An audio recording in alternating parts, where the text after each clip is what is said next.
Welcome to all my YouTube channel Rajni Classes.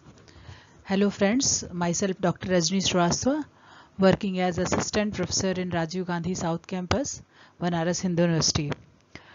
Today I am with you a new topic, that is biodiversity. This is not, we can say, new topic. This is new in terms of my first uploading on this my YouTube channel.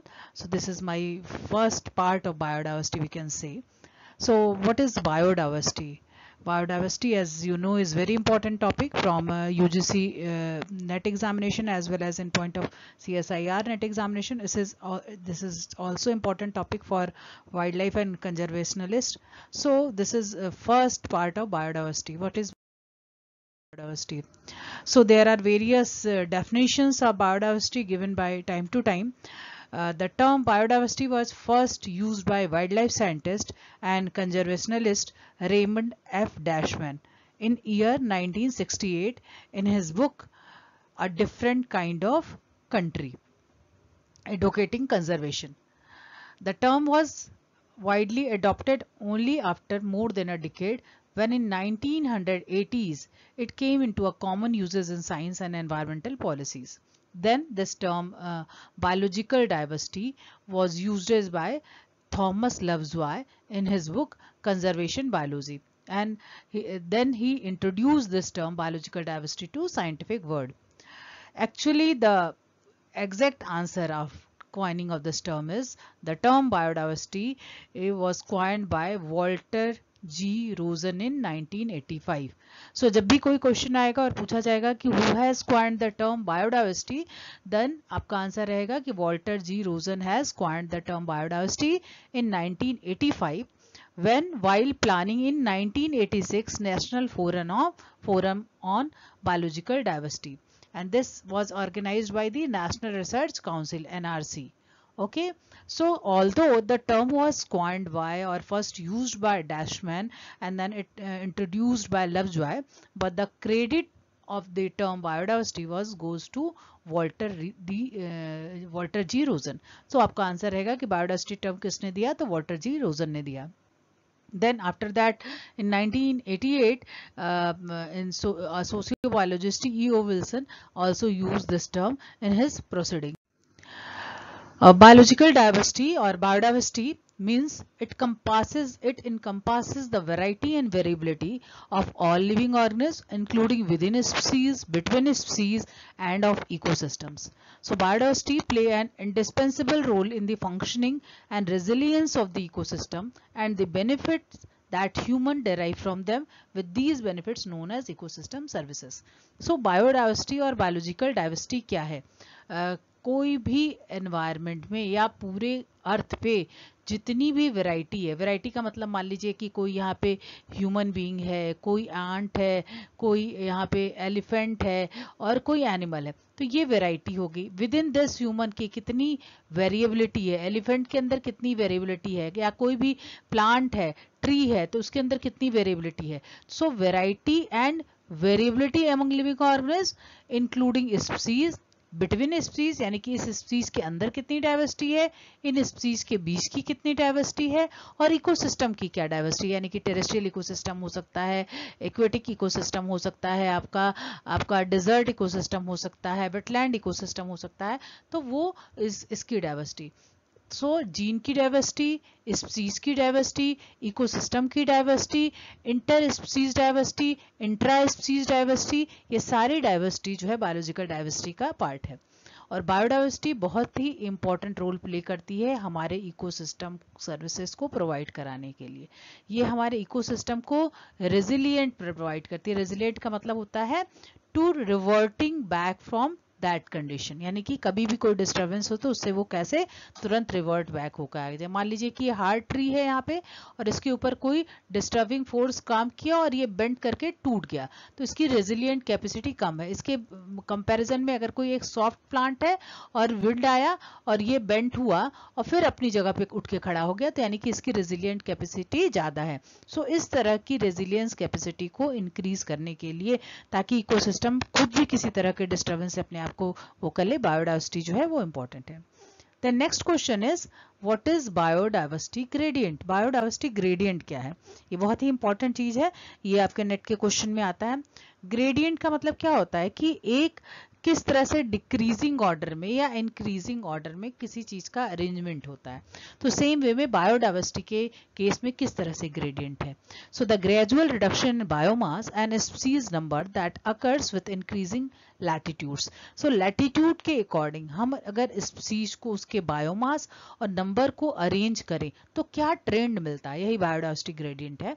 And the simple explanation is that the greater surface area of the planet at the equator compare to the poles provide more species which can evolve. यानी कि अगर हम देखेंगे तो अगर हम धरती का स्ट्रक्चर देखेंगे तो जो इक्वेटर पे सरफेस एरिया है वो ज्यादा है कंपेयर टू पोल्स, तो बायोडाइवर्सिटी यहाँ की कंपेरेटिवली ज्यादा होगी कंपेयर टू पोल्स की।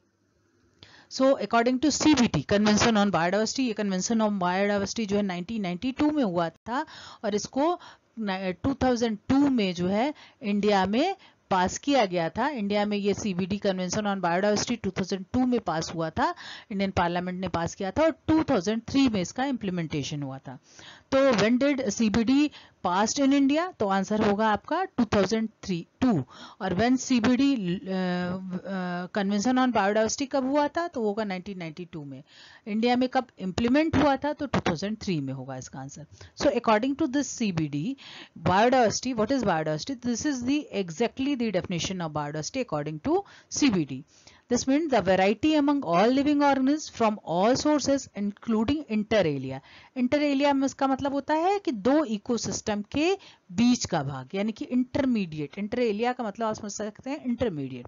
सो कोई भी वेराइटी लिविंग ऑर्गेनिज्म के अंदर सारे सोर्सेज से हो वो, इसके अलावा जो इंटरमीडिएट जोन हो उसकी बायोडाइवर्सिटी, टेरेस्ट्रियल इकोसिस्टम की बायोडाइवर्सिटी, मरीन इकोसिस्टम की बायोडाइवर्सिटी और दूसरे एक्वेटिक इकोसिस्टम की बायोडाइवर्सिटी, इसके साथ साथ इकोलॉजिकल कॉम्प्लेक्सेस जिसके ये पार्ट है उसकी डाइवर्सिटी जो है वो बायोडाइवर्सिटी का पार्ट होती है। तो CBD की अकॉर्डिंग डेफिनेशन है the variability among all living organism from all sources including inter alia, terrestrial, marine and other aquatic ecosystems and ecological complexes of which they are part. So this includes diversity within species, between species and ecosystem. So now come on the pattern of biodiversity. As I told you, there are one pattern, that is a latitudinal pattern of biodiversity. There is also a longitudinal, altitudinal pattern of biodiversity, spatial pattern of biodiversity, but here we focus on the latitudinal pattern of biodiversity. So ecologists discovered two type of diversity pattern. First one is the latitudinal gradient. This is the well-known, defined and well-known pattern of biodiversity studied till death. According to this pattern, the species diversity follow a regular pattern as we move from equator to polar region.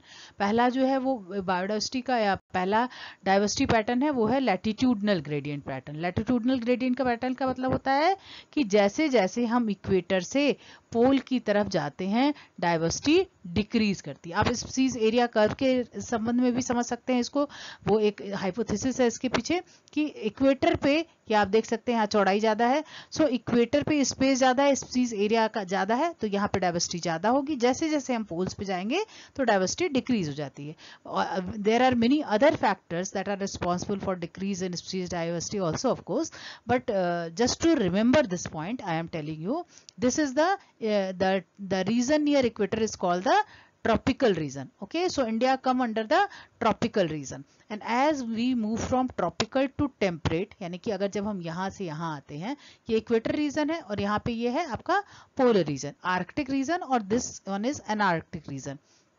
तो यहाँ पे species diversity decrease करती है।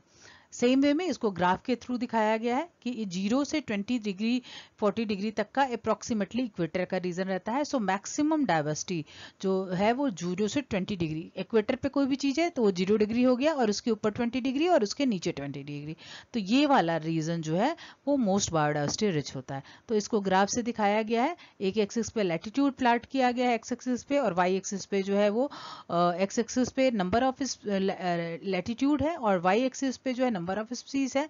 तो as we decreases the latitude it increases the species diversity, और further जो है increase करने पे स्पीसीज डाइवर्सिटी जो है वो डिक्रीज हो जाती है। सेम वे इस ग्राफ में भी समझाया गया है। So that means as we goes from equator to polar there is decrease of species diversity, or maximum species diversity is present between 0 to 20 degree latitude. The diversity of species is lowest at the pole and increases toward the equator. Same way जैसे कि हमने कहा कि equator पे ज़्यादा होती है, पोल पे कम होती है, इसको आप उल्टा भी बोल सकते हैं कि पोल पे स्पीसीज डाइवर्सिटी कम होती है और जैसे जैसे हम इक्वेटर पे जाते हैं स्पीसीज डाइवर्सिटी बढ़ती जाती है। Tropical rainforest and coral reefs are among the planet's richest and most complex ecosystem. और अगर हम इसमें भी पूछे कि इसमें भी सबसे ज़्यादा डाइवर्सिटी किसमें होती है, तो tropical rain forest terrestrial ecosystem के फॉरेस्ट में, और coral reefs, these are the planet's richest and most complex ecosystem. So species diversity declines with increasing distance from the equator. जैसे जैसे इक्वेटर से हम दूर होते जाते हैं species diversity डिक्रीज होती जाती है। ठीक है, पोलर के पास जाते जाते species diversity डिक्रीज होती जाती है। एक आपको एग्जांपल दे रहे हैं, Colombia located near the equator has 1400 species of birds. एक बर्ड का एग्जांपल हम लेकर के बता रहे हैं आपको कि Colombia is near the equator, तो सबसे ज्यादा बर्ड की स्पीसीज 1400 बर्ड की स्पीसीज जो है वो इक्वेटर पे रहेगी। India located near the tropical latitude 1200 species of birds is there. यानी कि अगर हम वर्ल्ड मैप पे देखें तो इक्वेटर के पास कोलंबिया है, यहाँ पे बर्ड डाइवर्सिटी सबसे ज़्यादा है, यहाँ पर इंडिया है, ये बहुत अच्छा तो मैंने नहीं बनाया लेकिन ये इंडिया है। यहाँ पर अगर आप देखेंगे तो बर्ड डाइवर्सिटी यानी कि थोड़ा सा इक्वेटर से और ऊपर है तो 1200 स्पीसीज बर्ड डाइवर्सिटी की है। फिलीपींस में 530 बर्ड डाइवर्सिटी है। देन न्यूयॉर्क और ऊपर है तो वहाँ पे 105 स्पीसीज बर्ड डाइवर्सिटी की है, और ग्रीनलैंड में 56 बर्ड स्पीसीज की डाइवर्सिटी। यानी कि जैसे जैसे हम इक्वेटर की तरफ मूव करते जा रहे हैं वैसे वैसे बर्ड स्पीसीज की डाइवर्सिटी जो है वो डिक्रीज होती जा रही है। Tropical forest in the equator has 10 times more species of vascular plants when compared to the forest of equal area in the temperate region. यानी कि अगर हम टेम्परेट रीजन हमेशा पोल के आसपास रहेगा और ट्रॉपिकल पोल्स के नीचे रहेगा, पोल्स के पास नहीं रहेगा, वहाँ तो आर्कटिक रीजन हो जाएगा। जब ये 40 डिग्री से ऊपर जाता है तो यहाँ पे 0 से 20 से 30 तक का यानी कि यहाँ तक का रीजन जो ट्रॉपिकल है, और जैसे जैसे हम ऊपर जाएंगे टेम्परेट, यानी कि ट्रॉपिकल में टेम्परेचर ज़्यादा होता है, टेम्परेट में टेम्परेचर कम होता है, इस चीज़ का ध्यान रखिएगा। सो ट्रॉपिकल फॉरेस्ट में अगर सेम एरिया में हम देखें तो नंबर ऑफ स्पीसीज ज़्यादा होगा। मान लीजिए इतना हम एरिया ले लिए, इतना किलोमीटर का, मान लीजिए कि हम 10 किलोमीटर स्क्वायर का एरिया लेते हैं, तो यहाँ पे अगर 100 स्पीसीज होंगी किसी भी ट्रीज की तो सेम 10 किलोमीटर स्क्वायर पे यहाँ पर जो है वो करीब आपकी 15 स्पीसीज हो सकती हैं या 10 स्पीसीज हो सकती हैं। So there are two categories. First one is the latitudinal category, latitudinal gradient of species diversity. Second one is species area relationship. ठीक है, so there are 4 pattern of biodiversity we can see in latitudinal gradient in species richness, species energy relationship, relationship between local and regional richness, and taxonomic covariance in species richness.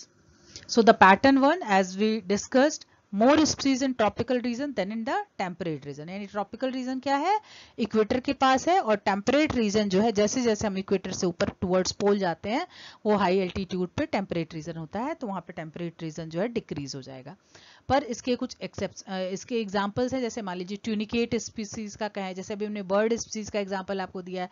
बाइवॉल्व mollusc जो है वो है, जैसे जैसे हम temperate की तरफ जाते हैं या हाई एल्टीट्यूड जाते हैं बाइवॉल्व मोलस्क डिक्रीज होता है।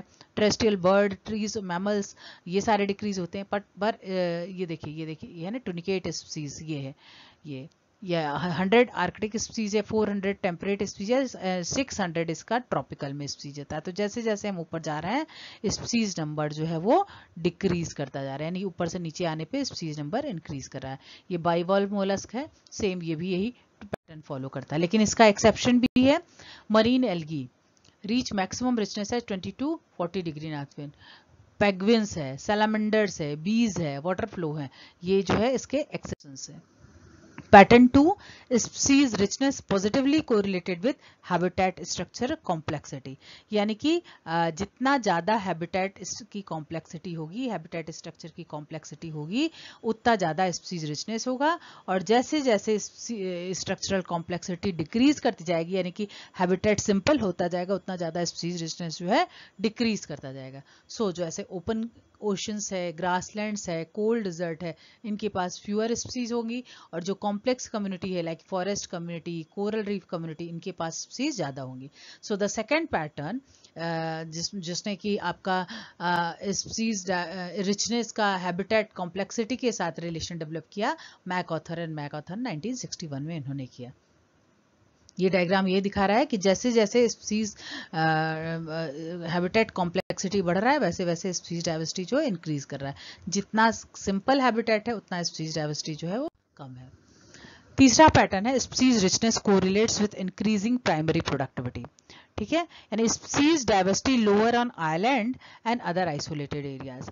यानी कि जितनी ज़्यादा जो होगा कॉम्प्लेक्सिटी होगा, स्पीसीज रिचनेस होगा, उतना ज़्यादा जो है प्राइमरी प्रोडक्टिविटी होगा. सो ये है प्राइमरी प्रोडक्टिविटी का, ये है नंबर ऑफ बर्ड स्पीसीज का या नंबर ऑफ स्पीसीज. तो फॉरेस्ट इकोसिस्टम में ज़्यादा प्रोडक्टिविटी होगा, देन श्रबलैंड में कम होगा, आइसोलेटेड अगर डिजर्ट है तो उसमें कम होगा, सिंपल हैबिटेट स्ट्रक्चर है तो वहाँ बहुत कम होगा. तो जो भी आइसोलेटेड एरिया या आइलैंड है वहाँ पे स्पीसीज डाइवर्सिटी कम होगी, और जहाँ पर स्पीसीज रिचनेस ज़्यादा है, हैबिटेट कॉम्प्लेक्सिटी ज़्यादा है, वहाँ पर जो है प्राइमरी प्रोडक्शन ज़्यादा होगा. So the global biodiversity pattern was described in detail by Getson, and he has also published a paper on global biodiversity pattern in year 2000. And in this they have discussed about hotspots. So now we can discuss about loss of biodiversity. What is the current loss of biodiversity? कई बार question आता है कि biodiversity loss क्या है. So biodiversity loss is defined as the long term और permanent quantitative और qualitative reduction in components of biodiversity and their potential to provide good and services to be measured at global, regional and national level. So biodiversity loss का क्या मतलब होता है? Biodiversity loss का मतलब होता है कि वो स्पीसीज का लॉन्ग टर्म के लिए परमानेंट क्वालिटेटिव या क्वांटिटेटिव रिडक्शन हो गया है बायोडाइवर्सिटी में या उसके कंपोनेंट में, और जो उस बायोडाइवर्सिटी की पोटेंशियलिटी थी गुड्स और सर्विस प्रोवाइड करने की, वो डिक्रीज हो गई है ग्लोबल लेवल पे भी, रीजनल लेवल पे भी और नेशनल लेवल पे की. जैसे कि ये एक एग्जांपल है कि 97% of wild tiger just over a century with a few 3200 remaining.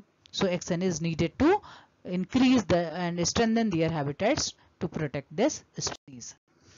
The major reason for loss of biodiversity is hippo effect. इसको बोलते हैं hippo effect. H is for the habitat loss, I is for the introduced species, यानी introduced या alien species you can say.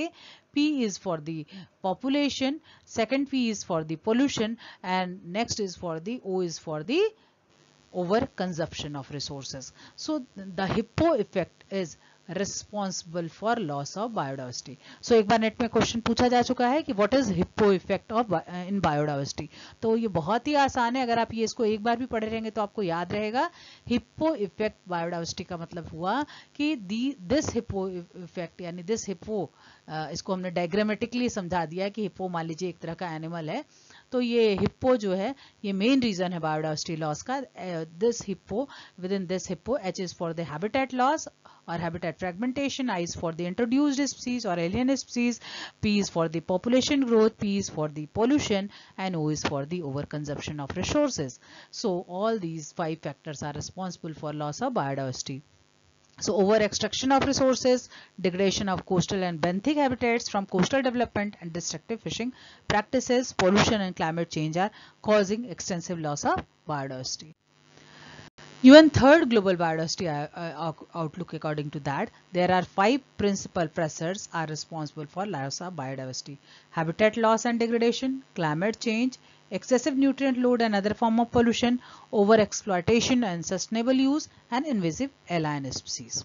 So the IUCN maintain a red list according to the loss of habitat, and they decided the species, or they listed the species in terms of extinct species, endangered species, rare species and vulnerable species. Biodiversity hotspots. Now come on, biodiversity hotspot. Biodiversity hotspot क्या होता है? So it is a biogeographical region with a scientific reservoir of biodiversity that is under threat from the humans. So biodiversity hotspots का बहुत ही ज़्यादा significance है, और biodiversity hotspot को Myers ने इंट्रोड्यूस किया था. इनिशियली ही have told that there are 25 hotspots, and according to that कुछ क्राइटेरिया जो हॉटस्पॉट को डिफाइन करती हैं. First is the number of species present, यानी कि हॉटस्पॉट क्या? Hotspot is the most remarkable place on the earth and also the most threatened.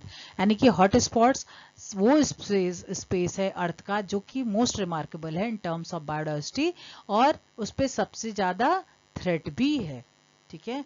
And criterias are the number of species present, यानी कि maximum number of species वहां present होनी चाहिए. दूसरा criteria है कि the number of those species that extend exclusively in the given ecosystem, यानी कि उनके ऊपर थ्रेट होना चाहिए, and the degree of threat they face.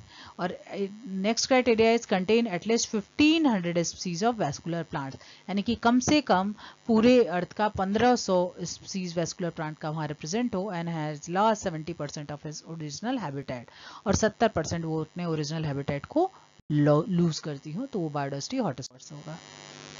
सो अगर हम कंक्लूड करें कि बायोडाइवर्सिटी हॉटस्पॉट्स क्या है, so the specific location, biodiversity hotspot is a specific location that has enormous species diversity but is also under threat from human activities is known as biodiversity hotspots. Norman Bain, who first time coined the term hotspots, given the two criteria for the biodiversity, to meet any area that meet this criteria can come under the biodiversity hotspots, and they given these two criteria. First, it must contain at least 0.5% or 15% of vascular plant to only exist in the range, यानी endemic plant होने चाहिए वहां के, यानी कि वो 5%, 0.5% या 1500 endemic plant को रिप्रेजेंट करते हो, and has lost at least 70% of primary vegetation, और उनका 70% प्राइमरी वेजिटेशन का लॉस हो गया हो, और उन्होंने शुरू में 25 एरियाज ऐसे बताए जो कि बायोडाइवर्सिटी हॉटस्पॉट्स हो सकते हैं. नेक्स्ट क्राइटेरिया उन्होंने बताया कि support 60% of the world's plant, birds, mammals, reptiles and amphibian species with a very high share of endemic species, यानी कि पूरे संसार का वो कम से कम 60% रिप्रेजेंट करते हो in terms of plant, birds, mammals, reptiles और एम्फीबियन स्पीसीज, और ज्यादातर शेयर उसमें जो हो एंडेमिक स्पीसीज का हो. So these are the world hotspots. There are currently 36 recognized world hotspots. ये अभी रिसेंट डेटा है. इससे पहले जो है 33 वर्ल्ड हॉटस्पॉट थे, देन 35 हुए, अब ये 36 रिसेंटली जो है ग्वाइनियन फॉरेस्ट ऑफ वेस्ट अफ्रीका को, ये वाले चीज को लास्ट वाले को जोड़ दिया गया है, ग्वाइनियन फॉरेस्ट ऑफ वेस्ट अफ्रीका, तो ये आपका 36वां हॉटस्पॉट्स है. तो अभी पूछेगा कितने हॉटस्पॉट्स हैं total all over the world, तो आपको बताना होगा ऑल ओवर द वर्ल्ड जो है 36 रिकॉग्नाइज्ड हॉटस्पॉट्स हैं. और अगर पूछेगा कि इंडिया में कितने हॉटस्पॉट्स हैं, तो initially there were 2 hotspots in India, then it increase up to 3. Now there are 4 biodiversity hotspots in India. First one is the Himalaya, the Eastern Himalaya you can say, the Western Ghat. Third one is the Indo-Burma region, and fourth one is the Sundaland, including Nicobar group of island. So these hotspots have numerous endemic species. So there are total 36 hotspots in all over the world, and 4 hotspots, 4 biodiversity hotspots in India. And with this, in 2002 34वां hotspot जो है वो declare हुआ था, और 2011 में जो है 35वां hotspot declare हुआ था ईस्ट ऑस्ट्रेलिया का फॉरेस्ट जो है, और 2016 उसमें जो है वो 36वां हॉटस्पॉट्स डिक्लेयर हुआ। तो ये बहुत इंपॉर्टेंट है, इसको ध्यान रखिएगा कि 36 हॉटस्पॉट कौन सा है। तो 36 या 36वां हॉटस्पॉट जो है फरवरी 2016 में आइडेंटिफाई किया गया था, वो नॉर्थ अमेरिकन कोस्टल प्लेन, उसको जो है 36 हॉटस्पॉट किया गया था। There are two types of biodiversity hotspots, terrestrial hotspots and marine hotspots. अभी हम लोगों ने जो बात की वो सारे टेरेस्ट्रियल हॉटस्पॉट्स की थी। अब मरीन हॉटस्पॉट्स पे आते हैं। These are marine hotspots. तो approximately there are 18 centers of endemism in marine hotspots and there are 10 hotspots. अब इसका नंबर बढ़ के शायद 11 हो गया है. So 10 marine global hotspots. So thank you. This is the first part of biodiversity. Hopefully you enjoy this and आपको इससे बहुत मदद मिलेगी नेट के एग्जाम के लिए और अपने रेगुलर एग्जाम के लिए. So kindly like and subscribe my channel if you really like this, and very soon I will come with the second part of biodiversity that contain the protected areas, national park and many other important topics जो कि आपके net के syllabus में है और इस बार के लिए बहुत ही important है नेट के एग्जाम में आना. So thank you. Kindly like and subscribe my channel and press bell button for new notification. Thank you.